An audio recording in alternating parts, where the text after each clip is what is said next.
네, 안녕하세요. 연세대학교 의생명 시스템정보학교실의 김희영입니다. 오늘 소프트웨어 공학 테크니컬 세미나에서 강의하게 돼서 영광으로 생각합니다. 벌써 120회가 진행이 되었더라고요. 오늘은 아마 많이 접하지 못하셨을 내용으로 생각이 되는데요. 네, 의료 소프트웨어의 패러다임의 변화, 인공지능 빅데이터 측면에서 말씀드리도록 하겠습니다. 오늘 제가 말씀드릴 내용은 그중에서도 그 임상의사 결정을 위한 의료 영상 분석 인공지능 기술의 현재와 전망에 대해서 말씀을 드리도록 하겠습니다. 저희가 이제 그 의료 환경에서 어떤 이제 특정 환자가 이제 방문을 하고 진단을 받을 시점에 이 관련한 환자의 정확한 진단명이 무엇이고 이를 이에 기반한 치료는 어떻게 해야 되는지, 그런 이제 임상의사 결정을 하기 위한 데이터들이 많이 있는데요. 여러분들 많이 알고 계실 그런 일반적인 뭐 증상과 같은 임상 데이터들도 있고, 피 검사, 다양한 데이터들이 있습니다. 그래서 최근에는 유전체 검사를 통해서 더 정확한 진단을 하기도 하죠. 제가 주로 이제 연구하고 있는 부분은 이제 의료 영상을 분석해서 이런 임상 의사 결정을 도울 수 있느냐, 이런 것들을 특히 이제 인공지능 기술로서 이제 풀어보고 있는데요. 그럼 현재와 전망에 대해서 말씀을 드리도록 하겠습니다. 프리시전 메디슨, 이제 저희가 정밀 의료라고 표현을 하죠. 말씀드린 대로 환자가 와서 방문을 했을 때 뭐 암으로 진단을 한다. 암으로 진단을 한다고 해도 우리가 암이 다 똑같은 암이 아닙니다. 그래서 뭐 부위별로, 그죠? 뇌종양이면 뇌종양, 폐암이면 폐암 다 다르기도 하고요.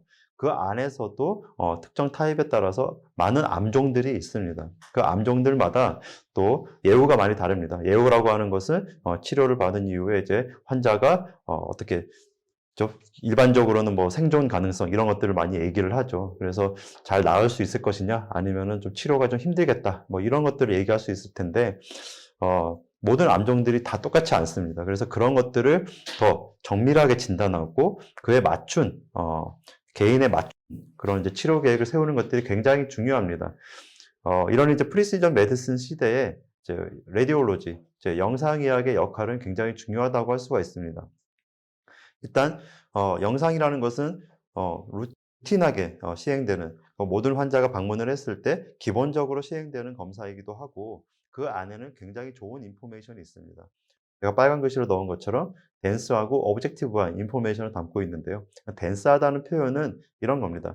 옆에 오른쪽에 보이시는 그림처럼 저희가 말씀드린 어떤 지노믹 데이터가 있으면은 그 지노믹 데이터도 결국은 어떤 한 환자의 병변에서 이제 샘플을 채취한 걸 가지고 우리가 판단을 하는 거기 때문에 최근에는 뭐 스파셜 트랜스크립톤과 같은 그런 기술을 통해서 이제 같은 병변이 있더라도 병변 내의 조직들마다 그런 어떤 지노믹 표현형들이 많이 다를 수 있다. 이런 것들이 이제 밝혀지고 있거든요. 그래서 단순히 지노믹 데이터만으로는 전체를 표현하지 못하는 한계점이 있습니다.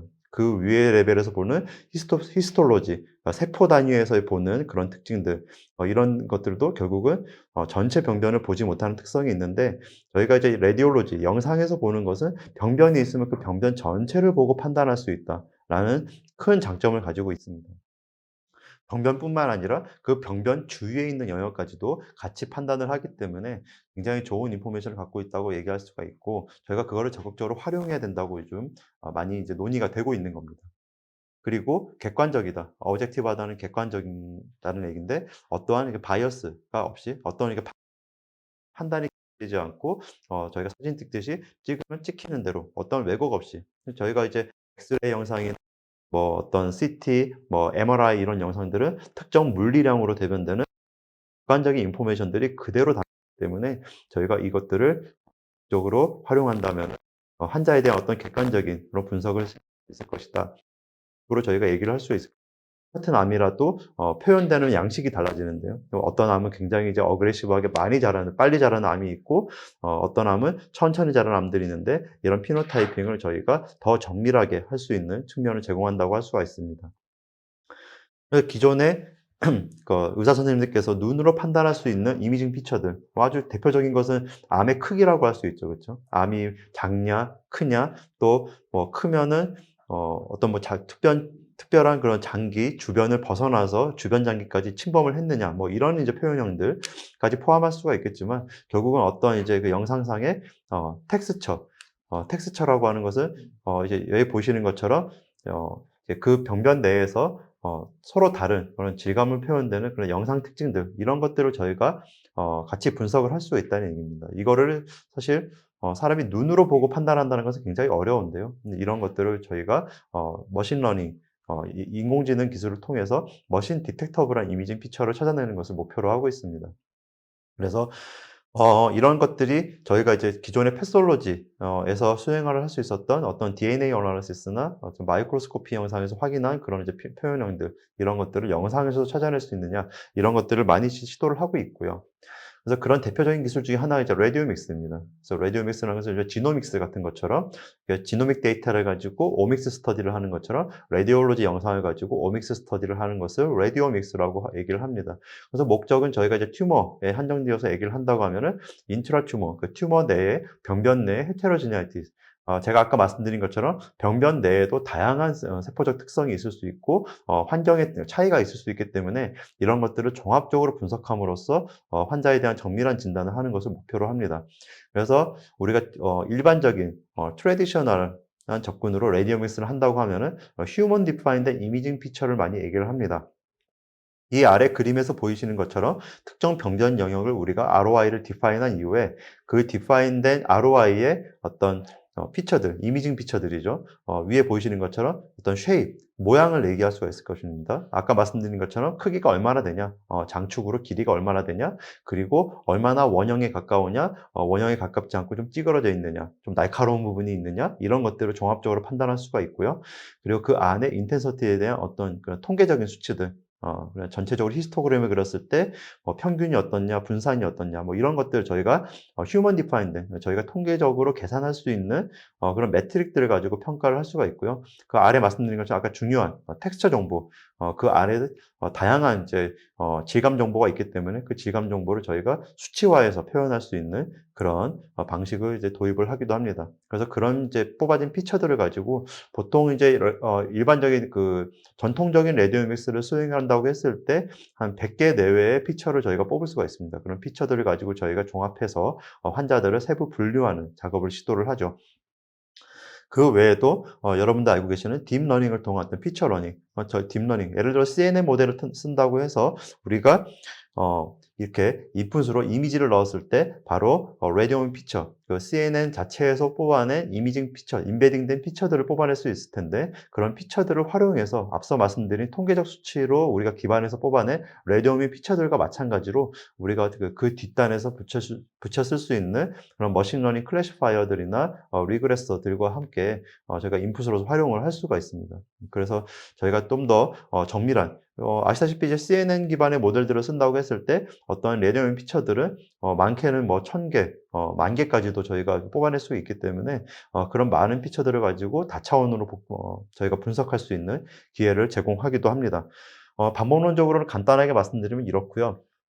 저희가 이제 이런 것들을 활용해서 실제로 그럼 저희가 임상의사 결정에 저희가 의료 환경에 이거를 써야 되느냐 이런 것들도 한번 논의를 해볼 수가 있을 텐데 결국 제가 아까 말씀드린 데 이겁니다. 그 지금 현재까지의 의료 환경은 어떤 특정 환자가 방문한다고 했을 때 어떤 환자의 증상이나 어떤 피검사 수치들 눈으로 보일 수 있는 몇 가지 이제 지표들을 가지고 판단을 하게 되는데 뭐 많아봐야 5개, 뭐 10개 그쵸? 뭐 증상이라고 하면 뭐 체온이라든가 뭐 아픈 부위 그쵸? 그런 것들이 많이 있을 수 있겠습니다. 그래서 그런 것들을 종합한다고 했을 때 저희가 그쵸. 한 10개 정도의 팩터라고 하면은 머릿속으로 암산을 해서 진단을 내릴 수가 있어요. 그쵸?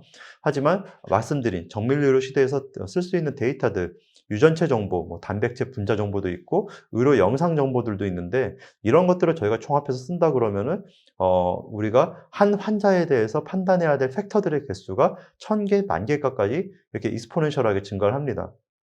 이 얘기는 뭘 얘기하느냐? 결국 이렇게 많은 팩터들을 아무리 머리가 좋은 의사 선생님이라고 할지라도 머릿속에서 암산을 하듯이 계산해서 환자에 대한 정밀한 진단을 할 수가 있느냐? 그게 쉽지 않다는 얘기죠. 물론 이제 거기서 우리가 유의미한 바이오마커라고 얘기를 하죠. 바이오마커들을 일부 추출을 해서 판단에 도움이 될 수 있도록 우리가 이제 선별하는 작업을 사전에 수행을 하긴 하지만 결국 우리가 기계학습, 인공지능 관점에서 어떤 이제 모델의 퍼포먼스는 사용할 수 있는 팩터들을 많으면 많을수록 좋기 때문에 우리가 이걸 활용하지 않을 이유가 없습니다. 그래서 결국은 이런 많은 팩터들을 종합해서 어떤 환자에 대한 진단을 내린다는 것은 누군가의 도움이 필요하다. 근데 뭐 사람들이 많이 덤벼들어서 해결할 것이냐? 아니죠. 그쵸? 우리가 어떤 인공지능, 머신러닝 이런 소프트웨어의 도움을 받아야 된다고 생각을 합니다.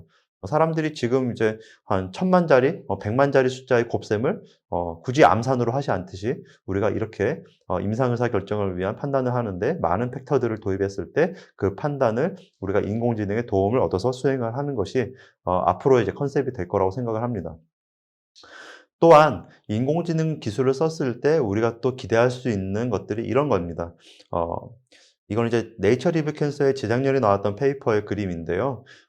보시면은 왼쪽 그림 보시면은 가로축으로 시간이 있고 세로축으로 암 크기가 있습니다. 어떤 환자의 암이 있다고 했을 때 시간이 지남에 따라 이 암들이 얼마나 빨리 자라느냐 이거를 이제 시각적으로 보여주는 그래프인데요. 아까 제가 초반에 말씀드린 대로 암이라도 다 똑같은 암이 아니고 어떤 암들은 굉장히 빨리 자라서 증상을 빨리 유발하고 빨리 손을 쓰지 않으면은 환자가 사망에 이를 수가 있습니다. 근데 어떤 암들은 심지어 진행이 없기도 하고 환자가 심지어는 진행이 있더라도 자연사하실 때까지 어떠한 증상을 유발하지 않을 수도 있습니다.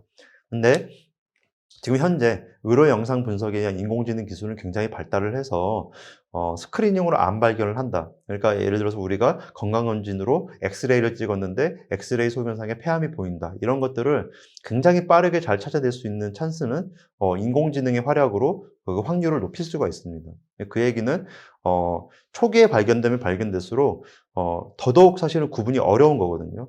이 암이 나중에 정말 빨리 자라서 문제가 될 것인지 아니면 천천히 자라서 지켜봐도 될 것인지를 조기에 빨리 판단을 해야 이 환자에 대한 정확한 치료를 할 수가 있습니다. 근데 이런 것들을 판단하지 않고 그냥 AI가 엑스레이에서 마모그래피에서 암을 빨리빨리 잘 찾아내서 다 치료를 해버린다? 이러면은 이게 과잉 진단일 것이다라고 얘기를 하고 있습니다. 그래서 심지어 이제 뭐 부위마다 다릅니다만 브레스트 캔서, 유방암 같은 경우에는 4분의 1 정도가 이렇게 굳이 치료를 안 해도 되는 것을 조기에 다 찾아버리는 바람에 굳이 치료하게 되는 폐암도 마찬가지고 13에서 25%까지가 그래 과잉 진단일 수 있다. 심지어 전립선암 같은 경우에는 반수가 넘게 과잉 진단일 수가 있다. 이렇게 얘기를 하고 있습니다. 그래서 결국은 우리가 잘 빠르게 인공지능의 도움으로 조기에 찾아주는 것도 중요하지만 결국은 여기 보이는 것처럼 빨리 자랄 암들 그 예후를 우리가 빨리빨리 판단을 해서 도움을 드려야 적확한 치료 계획을 세울 수 있다는 얘기입니다. 그래서 앞으로의 AI에 기반한 AI 의료 소프트웨어에 기반한 이제 그런 우리 그 암 치료의 패러다임은 암 진단의 패러다임은 이겁니다. 단순히 이 왼쪽 영상에서 보이시는 것처럼 어떤 MRI 병변이 발견됐다. 끝 아닙니다. 그러니까 병변을 발견됐다고 끝이 아니라 발견된 이후에 이 암종이 구체적으로 어떤 타입이고 이 암종에 맞춰서는 어떤 치료를 제공하는 것이 이 환자에게 최선이다라는 것까지 알려주는 프리시전 테라피식스까지 가는 게 최종적인 목적이라고 할 수가 있겠습니다.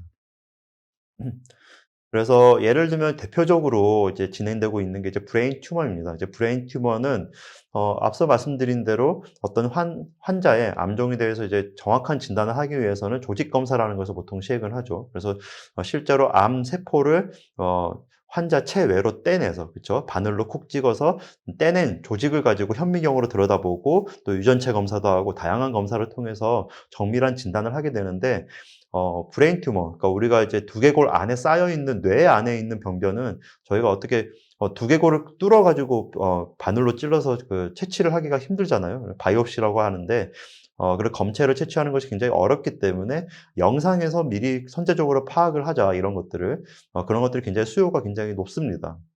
그래서 많은 연구들이 이루어지고 있고요.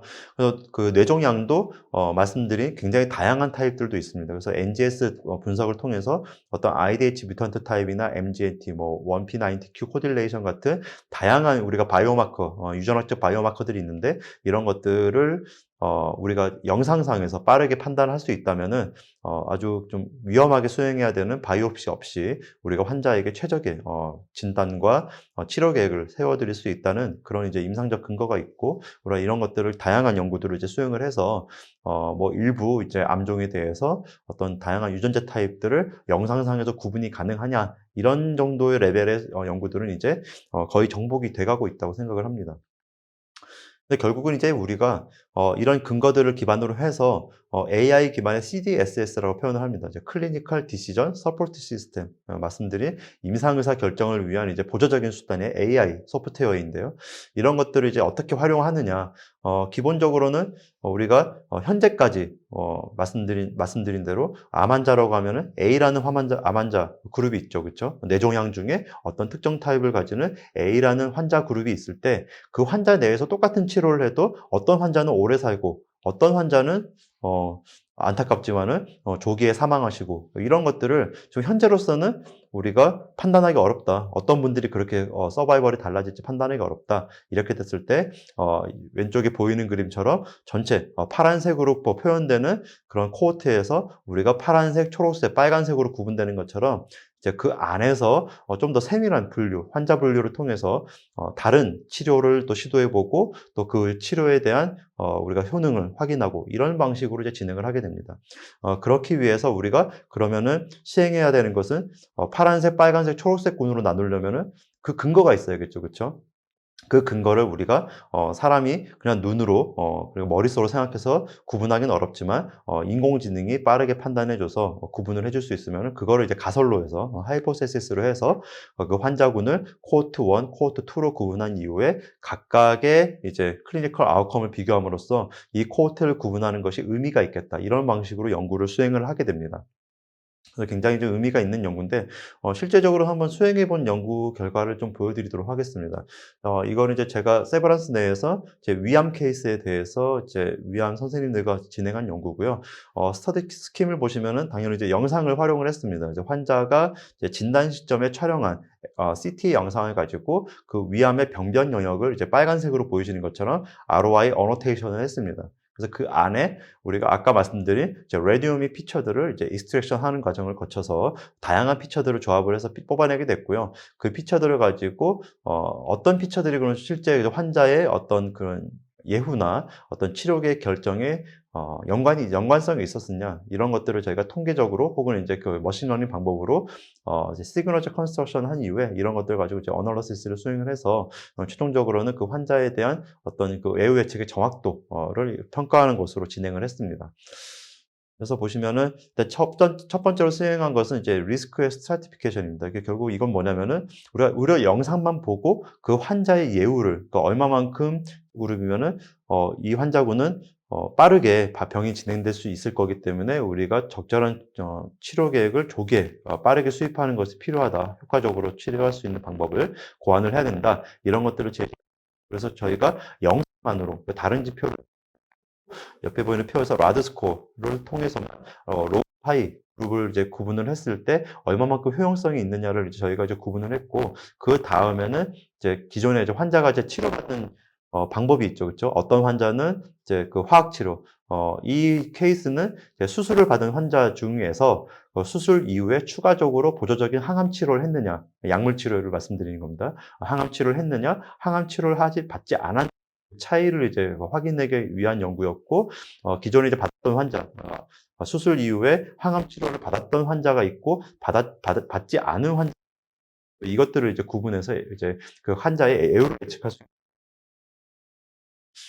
이 결과를 보시면은 단순히 영상만으로 저희가 아까 병변의 ROI를 가지고 레디오믹 분석을 해서 우리가 이제 각 개별 환자에 대한 리스크 그룹을 나눴습니다. 그래서 하이 리스크 그룹, 로우 리스크 그룹을 구분했을 때 이렇게 구분한 게 의미가 있느냐? 이걸 봤더니 보시면 이제 디스커버리 셋, 우리가 소위 말하는 트레이닝 셋이라고 하죠. 트레이닝 셋에서 보시면은 하이 리스크 그룹이 이제 그 주황색 점선으로 되고, 로우 리스크 그룹, 그러니까 장기 생존이 기대되는 분들이 파란색 실선인데, 이 카플란-마이어 커브상으로 보시면은 시간축에 따라서 얼마만큼 환자가 이제 생존에 계시냐는 거죠, 그렇죠? 서바이벌이 낮으면 낮을수록, 그렇죠? 많은 환자분들이 안타깝지만 돌아가신 건데, 하이 리스크 그룹을 보면은 이제 시간이 지날수록 이제 서바이벌 레이트가 딱 떨어지는 걸 확인할 수가 있습니다. 그렇죠? 이제 파란색 보시면은 굉장히 이제 시간이 지났어도 거의 75%까지 가까운 환자군이 장기 생존지는 반면에 하이리스크 그룹은 50%까지 생존율이 떨어지는 걸 확인할 수가 있습니다. 그러니까 저희가 결론적으로는 이게 영상만으로 어떤 환자의 장기 생존의 가능성을 구분을 할 수가 있다는 얘기죠. 이거를 이제 별도 그레데이션셋에서 확인을 했을 때도 하는 것이 되겠고요. 그래서 그 다음 하고 싶은 건 뭐냐? 우리가 각 리스크 그룹에 따라서 실제로 어떤 그 수술 이후에 보조적인 항암 치료를 했을 때 생존의 차이가 있느냐? 이걸 보는 거죠. 그래서 지금 옆에 보이는 4개 그래프 중에서 왼쪽 상단을 보시겠습니다. 왼쪽 상단 그래프가 뭘 의미하느냐? 로우 리스크 그룹, 그러니까 장기 생존이 기대되는 로우 리스크 그룹 중에서 케모세라피를 받았을 때 생존의 차이입니다. 그러면은 로우 리스크 그룹 중에서 주황색 점선이 케모세라피를 받은 환자군이고 파란색 실선이 케모세라피를 받지 않았던 환자군인데 보시면은 케모세라피를 받았을 때 환자에게 베네핏을 준다, 이득을 준다 이런 얘기입니다. 이런 CDSS가 있다고 하더라도 결국 저희가 갈 길은 멉니다. 그 다음에 저희가 실제로 임상에서 활용하기 위해서는 여러 가지 이제 기술 요소들이 있는데 흔히 얘기하는 설명해주는 인공지능 필요합니다. 굉장히 필요하죠. 그러니까 옆에서 보이는 그림처럼 어떤 영상이 있고 이 영상을 통해서 분석을 해서 인공지능이 폐암입니다. 이 환자는 폐암입니다. 끝 이래버리면은 이제 선생님이 이걸 어떻게 받아들여야 되냐. 가끔은 또 의견이 일치하지 않을 수도 있죠. 그때, 그러면은 이제 선생님은, 나는 이렇게 생각 안 하는데, 이 환자는 폐암이 아닐 것 같은데? 그러면은, 그 다음 어떻게 해야 되죠? 그럼 물어봐야 되죠. 그쵸? 넌 왜 그렇게 생각했어? 라고 물어봐서 그 근거를 우리가 들을 수 있어야, 그 판단에 대해서 우리가 이해를 할 수가 있을 텐데, 그냥 폐암입니다. 끝. 이래버리면은 그런 여지가 전혀 없습니다. 그래서 아래처럼 좌측 폐의 모양이 어떤 결절이 있고, 또 다른 데이터들, 가족력과 흡연 기간 등을 또 유전체의 어떤 변이, 이런 것들을 고려할 때 85%의 확률로 폐암이다. 여기에서 말하는 또 85% 확률, 이런 식으로 수치적으로 제시하는 것도 굉장히 중요합니다. 위에처럼 그냥 무자르듯이 폐암입니다. 끝. 이래버리는 것도 굉장히 도움이 안 되거든요.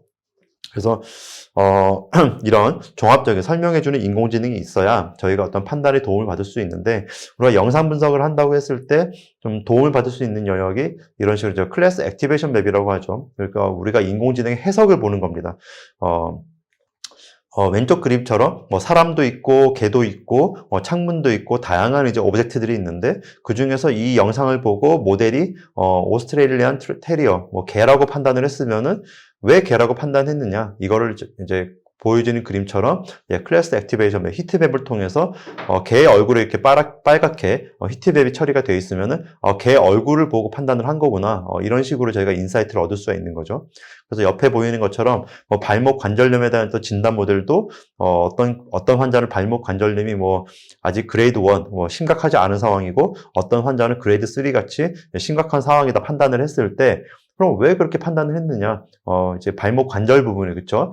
그레이드 3 부분을 보시면은, 연골이 거의 닳아 없어지다시피 해서 그 위에 뼈가 서로 이제 맞닿아 있고, 그럼 이제 굉장히 걸으실 때마다 아프겠죠. 그쵸? 굉장히 심각한 상황인데, 이런 것들을 인공지능 모델도 동일한 부분을 보시면서, 의사분들이 판단하는 부분을 동일하게 보면서, 판단을 했구나. 이런 것들을 저희가 눈으로 확인할 수가 있는 거죠. 아래 보이는 결핵 진단 모델도 마찬가지죠. 그렇죠? 폐 영역 중에서 어떤 부분에 어떤 컨솔리데이션이나 노즐이 있다, 이런 것들을 보여줌으로써 실제 결핵 진단에 대한 판단을 저희가 근거로서 보여주는 이런 모델들 굉장히 필요하다고 할 수가 있습니다. 기본적으로 활용하는 모델이고요. 근데 이런 것들을 하더라도 저희가 또 결국 또 해결해야 되는 문제는 남아 있습니다. 이거는 이제 정상 심장과 심장 비대증을 이제 구분하는 연구인데, 심장 비대증이라고 하면 이제 심장이 커진 거예요. 그러니까 심장이 이제 펌핑을 해가지고 피를 짜내줘야 되는데, 심장에 이제 근육이 늘어져가지고 기능을 제대로 못하는 것을 이제 심장 비대증, 카디오메갈리라고 얘기를 합니다. 엑스레이에서 지금 보이시는 것처럼 심장 부분이, 심장 비대증 환자는 이제 심장이 굉장히 커져 있는 걸 확인할 수가 있죠. 눈으로 봤을 때도 정상 심장에 비해서 심장이 굉장히 커져 있습니다. 그럼 이 판단을 하는 모델을 만들어 놓고 모델이 판단을 잘했어요. 한 95%의 환자는 잘 맞출 수 있어. 그렇다고 했을 때 앞서 말씀드린 것처럼 클래스 액티베이션 맵을 통해서 너 그럼 판단을 어떻게 한 거야? 라고 물어봤을 때 당연히 이 케이스는 심장을 보고 판단해야겠죠. 그렇죠? 심장 부분에 빨갛게 히트맵을 쳐줘야 될 거예요. 하지만 보니까 이 케이스는 정상 심장은 심장을 보고 잘 판단을 했는데 심장 비대증을 봤더니 이상하게 가운데 식도 부분을 봤어요. 뼈 있는 부분 그쪽을 봤는데 이 케이스를 한번 그 엑스레이를 자세히 들여다봤더니 수술 자국이 있는 거죠. 그러니까 과거에 수술을 받은 환자의 엑스레이 사진이었던 거예요. 그러면 뭐 우리가 굳이 해석을 하자면 틀린 얘기는 아니죠. 그렇죠? 어쨌든 엑스레이 소견을 봤을 때 인공지능 모델이 수술 자국이 있으니까 이 환자는 최소한 정상은 아니겠구나 이렇게 판단한 게 우리가 이제 근거로서 뭐 받아들일 만은 한데 결국은 근데 심장 비대증을 판단했는데 심장을 보지 않고 판단했다? 그럼 우리가 이 모델을 신뢰하고 쓸 수 있느냐? 이제 그게 아니란 얘기죠. 그래서 결국 필요한 것은 집중을 잘하는 모델을 만들어야 됩니다. 그래서 심장 비대증을 판단한다고 하면은 심장을 보고 판단하도록 모델에서 모델이 학습하는 과정에 집중을 잘하도록 유도하는 그런 방식이 굉장히 필요하게 되고요. 결국 이제 우리가 그런 집중을 잘하기 위해서는 제일 간단한 방법은 우리가 엑스레이 사진을 가지고 1000장, 10,000장, 100,000 장을 가지고 학습을 시킬 때 그 100,000 장 사진에다가 심장 영역에 일일이 동그라미를 쳐주는 겁니다. 그러니까 의사 선생님들이 그 병변이 있을 수 있는 영역, 봐야 되는 영역들을 일일이 마킹을 해주는 어노테이션 작업을 해주시는 게 가장 확실한 방법인데 그게 현실적으로 쉽지 않다 그러면은 여기 보이시는 것처럼 자기 집중 학습 모델 자체가 스스로 판단해야 될 부분들을 이제 스스로 학습할 수 있는 그런 모델들을 저희가 활용을 하기도 합니다. 기술적으로 도움을 드릴 수 있는 부분이고요. 그 외에도 다양한 방법들이 있지만 이런 것들이 이제 동반이 됐을 때 저희가 신뢰성 있는 의료인공지능 모델을 만들 수가 있습니다. 그 다음에 저희가 이제 결국은 이제 해결해야 되는 문제 중에 하나는 결국은 제가 이제 의료 영상, 여기 옆에 보이는 것처럼, 라디올로지 영상 혹은 이제 핵의학 영상을 가지고 어떤 진단 모델, 세부 진단 모델을 만든다고 했을 때 결국 영상 진단 모델로만 우리가 환자에 대한 최종적인 판단을 한다 했을 때 결국 설득력이 떨어질 수밖에 없는 게 결국 영상상에서 어떤 지표들이 이제 어떤 메커니즘으로 질병의 진행에 영향을 주느냐 이런 설명력이 떨어지기 때문인데 그런 것들을 확인하기 위해서는 결국 저희가 앞서 말씀드린 이제 병리 영상 그리고 지노믹 데이터, 유전체 데이터 이런 것들을 종합적으로 판단에 도움을 드릴 수 있도록 활용을 해야 됩니다. 결국은 인티그레이트된 그죠? 통합된 이미징 바이오마커를 활용을 해야 된다라는 것이 결론이 되겠고 저희가 이런 것들을 데이터를 통합하기 위한 노력들을 수행을 하고 있습니다. 관련 라디올로지 논문에서도 이런 우리가 바이올로지컬 미닝, 어떤 라디오미 피처가 있을 때 이 피처가 어떤 바이올로지컬한 미닝을 갖고 이 질병의 진행의 메커니즘에 그러니까 영향을 주느냐 이런 것들을 판단하기 위해서 병리 영상과 어떤 지노믹 데이터를 1대1로 매칭시켜서 판단할 필요가 있다. 이런 것들을 이제 얘기를 했고요. 이런 것들이 중요한 이유가 말씀드린 대로 이겁니다. 그러니까 저희가 어떤 폐암, 다양한 암종에서도 이제 판단을 할 수가 있는데 최근에 예를 들어서 폐암이라고 하면은 우리가 이제 최근에 이제 각광받는 치료 중에 하나가 이제 면역 항암 치료입니다. 그러니까 환자의 이제 어떤 면역력과 관련한 지표를 판단함으로써 스스로 이제 환자의 면역력을 같이 이용해서 이제 암세포를 이제 물리칠 수 있도록 도움을 드리는 치료인데요. 쉽게 말씀드리면 어떤 약물을 주입해서 치료를 하게 되는데 이게 굉장히 고가의 치료입니다. 아직 이제 검증이 완전히 완료된 건 아니지만은 특정 환자에 대해서는 굉장히 이제 반응을 잘해가지고 굉장히 드라마틱하게 치료 반응을 보이는 그런 이제 치료이기 때문에 각광을 받고 있는데 이 치료가 굉장히 비쌉니다. 그러니까 한 번 받는데 수천만 원의 이제 비용이 들어가게 되고 그럼에도 불구하고 어떤 특정 환자에 대해서는 빠르게 반응을 해서 치료 결과가 좋지만 많은 환자들에 대해서는 이제 치료과가 사실은 이제 좋지 못하는 그런 결과를 보기 때문에 결국 우리가 필요한 것은 어떤 환자에게 이 면역 항암 치료를 했을 때 치료 반응이 좋을 것이다라는 것을 미리 예측해야 됩니다. 그래서 보통 활용하는 게 이제 저희가 조직 검사 등을 통해서 채취한 그런 조직을 가지고 우리가 분석을 해서 이제 PDL1이라는 것을 이제 수치로 확인을 하게 되는데요. 뭐 자세한 설명을 생각하고 우리가 어떤 PDL1이라는 그 표현의 수치가 100%다. 그러면 이제 PDL1이라는 이제 표현이 잘 돼 있다라고 이제 우리가 보면은 이 환자에 대해서는 우리가 면역 항암 치료를 했을 때 장기 생존에 기대를 할 수가 있습니까? 치료가 잘 된다는 얘기죠. 근데 이 환자 같은 경우에는 아래 환자인데요. PD-L1 익스프레션 레벨이 100%였는데도 불구하고 치료를 시도했는데 한 달 만에 오른쪽 보이는 그림처럼 병변이 크게 확실히 자랐죠. 그렇죠? 그래서 안타깝게도 이제 조기에 사망하신 그런 안타까운 케이스고요. 그 위에 환자분 같은 경우에는 보통 이제 PD-L1 익스프레션 레벨이 0%다라고 하면은 면역 항암 치료의 반응을 기대하기 힘든 그 수천만 원짜리 치료를 했음에도 불구하고 치료가 잘 될 거다라고 기대하기 힘듦에도 불구하고 제가 이거는 이제 무슨 이유에서 시도하셨는지 정확히 듣지 못했습니다만 시도를 해봤더니 치료가 드라마틱하게 잘 돼서 현재 장기 생존하고 계시다 이런 결론에 이르렀거든요. 결국 그 얘기는 뭐냐? 기존에 알려진 이런 PD-L1 익스프레션과 같은 단순한 수치만으로는 우리가 판단이 힘든다는 겁니다.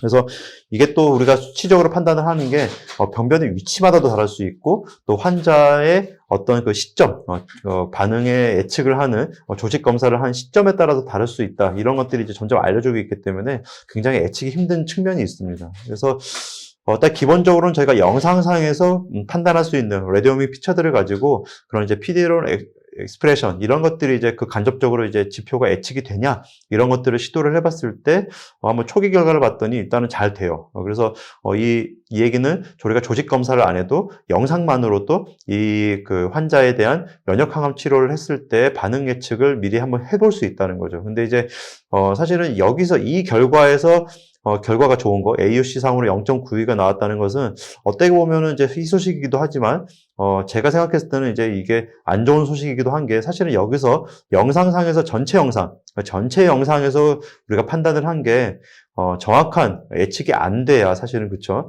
부분마다 아까 말씀드린 대로 PD-L1 익스프레션 레벨이 다를 수가 있기 때문에 결국은 이제 여기선 네거티브 리절트가 나와야 우리가 추가적으로 이제 병변에서 어느 영역을 우리가 판단했을 때 더 정확한 환자에 대한 진단을 할 수가 있느냐 이런 정보를 우리가 또 파악할 수 있어야 된다는 얘기입니다. 그래서 그 추가적인 연구를 수행을 하고 있고요. 이런 것들이 앞으로 이제 좀 가야 될 길인데 아직은 좀 갈 길이 먼 것이 있습니다. 또한 이제 이런 연구를 수행한다고 했을 때 추가적으로 우리가 고민해야 될 부분은 결국은 이제 표준화입니다. 그래서 결국은 우리가 영상으로 어떤 그 아까 말씀드린 질감, 어떤 텍스처를 가지고 이제 판단을 한다 했을 때 어떤 똑같은 A라는 환자분이 있어도 한 병원 내에서 다른 기계, CT라는 것도 다른 기계들이 많이 있거든요. 뭐 GE나 필립스, 뭐 다양한 이제 회사의 기계가 있고 같은 회사에서도 다른 모델들이 있어요. 근데 그런 다른 CT들을 가지고 찍으면은 각각 다 다른 영상이 나옵니다. 그 얘기는 우리가 분석을 했을 때 다른 결과로 나올 수 있다는 얘기인데요. 그래서 결국은 이 환자 진단을 위한 정밀한 진단을 위한 영상 촬영을 했을 때 표준화된 방법으로 우리가 촬영을 할 수 있어야 그래서 이제 고른 퀄리티의 영상을 확보해야 이 연구가 이제 가능하다는 얘기고 이런 것들을 위한 어떤 의료 영상의 정략적 기준 이런 것들을 저희가 제시할 수 있는 연구를 또 별도로 수행을 하고 있습니다. 또한 우리가 이런 모델들을 만들었을 때 중요한 부분은 또 테스트입니다. 이 모델들이 실제로 어떻게 잘 워킹하느냐라는 것을 예측력이 높냐 이런 것들을 우리가 테스트를 해야 되는데 그런 테스트 데이터에 대한 고민 많은 분들이 이런 모델들을 만들 때 어떤 트레이닝 데이터를 모아서 잘 만드느냐 이거에 이제 좀 집중을 하고 계시지만 결국은 만든 모델을 가지고 어떻게 잘 테스트를 하고 또 테스트를 한다는 것은 이제 인공지능 모델은 결국 데이터로 테스트를 하는 거기 때문에 어떤 좋은 테스트 데이터를 모으느냐라는 것이 이제 핵심입니다. 그래서 지금 현재로서는 어떤 테스트 데이터를 가지고 동일한 기준으로 모아서 공통된 테스트 데이터를 가지고 다양한 모델들을 테스트해서 비교하냐 이런 이제 표준적인 절차 방법론 이런 것들도 부재한 상황이기 때문에 관련한 연구도 저희가 수행을 하고 있고요. 테스트 데이터에 대한 어떤 SOP, 스탠다드한 오퍼레이팅 프로시저 이런 것들도 저희가 고민을 하고 있습니다. 그래서 이런 SOP가 갖춰진다고 하면은 데이터셋의 활용 가능성을 저희가 객관적으로 판단할 수가 있습니다. 그래서 테스트 대상 모델 성능의 신뢰성을 확보하고 또 데이터상에서 갖춰진 테스트를 수행한다고 했을 때 특정 한계점을 명시할 수 있으면 그쵸? 우리가 그걸 이제 데이터를 확보함으로써 할 수가 있는 거죠. 그래서 안전성을 확보하는데 저희가 도움을 드릴 수 있는 측면 이런 것들을 같이 종합적으로 고민을 해야 된다는 걸 말씀드리고 있습니다. 그래서 이런 절차를 우리가 PDCA 사이클로서 저희가 정의를 하고 각 사이클마다 수행해야 되는 태스크를 세부적으로 뭐 예를 들어서 대표적으로 이제 라벨링 같은 것들이 있을 수 있겠죠, 그렇죠? 라벨링 내에서도 특정 이제 우리가 그 합의 기준에 이르는 그라운드 트루스를 확보할 수 있는 라벨링을 우리가 하려면 어떤 이제 절차적 정의를 따라야 되느냐 이런 것도 같이 고민하고 있는 그런 단계를 지금 거치고 있고요.